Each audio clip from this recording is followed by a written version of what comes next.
8ই জানুয়ারি থেকে শুরু হতে চলেছে গঙ্গা সাগর মেলা। ইতিমধ্যেই সোমবার মুখ্যমন্ত্রী মমতা বন্দ্যোপাধ্যায় তার তদারকি করে গিয়েছেন। আর এবার গঙ্গা সাগর মেলায় প্রথমবার ব্যবহার করা হবে অবিশ্বাস্য প্রযুক্তি, নাম ওয়াটার রেস্কিউ ড্রোন। এই ড্রোন ডুবন্ত পুণ্যার্থীদের জন্য চমৎকার রক্ষা কবচ হতে চলেছে বলেছেন সকলে। মকর সংক্রান্তিতে গঙ্গা সাগরে পুণ্য স্নান উপলক্ষে লক্ষ লক্ষ ভক্তের সমাগম হয়। আর এত বিপুল সংখ্যক মানুষের নিরাপত্তা নিশ্চিত করা প্রতি বছরই প্রশাসনের কাছে বড় চ্যালেঞ্জ হয়ে দাঁড়ায়। তবে এবছর সেই চ্যালেঞ্জ মোকাবিলায় এক অভিনব প্রযুক্তিগত উদ্যোগ নেওয়া হয়েছে। প্রথমবারের মতো গঙ্গা সাগরে পরীক্ষামূলকভাবে মোতায়েন করা হয়েছে ওয়াটার রেস্কিউ ড্রোন, যা ডুবন্ত পুণ্যার্থীদের উদ্ধারে গুরুত্বপূর্ণ ভূমিকা নেবে। কিভাবে কাজ করবে এই ড্রোন?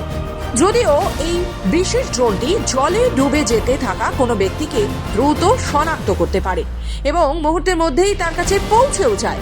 ড্রোনের সংযুক্ত আধুনিক প্রযুক্তির সাহায্যে ডুবন্ত ব্যক্তিকে জল থেকে তুলে আনার ব্যবস্থাও রয়েছে। এতদিন লাইফগার্ড, নৌকা, ডুবুরি দলের উপর নির্ভরশীল হতে হতো এই উদ্ধার ব্যবস্থায়। এই ড্রোন যুক্ত হওয়ায় উদ্ধার কাজ আরো দ্রুত ও কার্যকর হবে বলেই মনে করছেন আধিকারিকেরা। প্রশাসনিক সূত্রে জানা গিয়েছে, রাজ্য বিপর্যয় মোকাবিলা দপ্তরের উদ্যোগে এই অভিনব প্রযুক্তি ব্যবহার করা হচ্ছে। জেলা শাসকের নির্দেশে আমাদের যে বিভিন্ন ডিজাস্টার ম্যানেজমেন্ট এজেন্সি আছে তাদের একটা মকড্রিল প্রোগ্রাম এখানে করলাম, যে আমরা বুঝে নিতে চাইলাম যে আমাদের যারা এই রেস্কিউ অপারেশন এই টাইপের কাজের সাথে আমাদের যে এজেন্সিগুলো যুক্ত থাকে তারা কি অবস্থাতে আছে, প্রিপারেডনেস কেমন আছে, তাদের রেসপন্স টাইম কতটা আছে।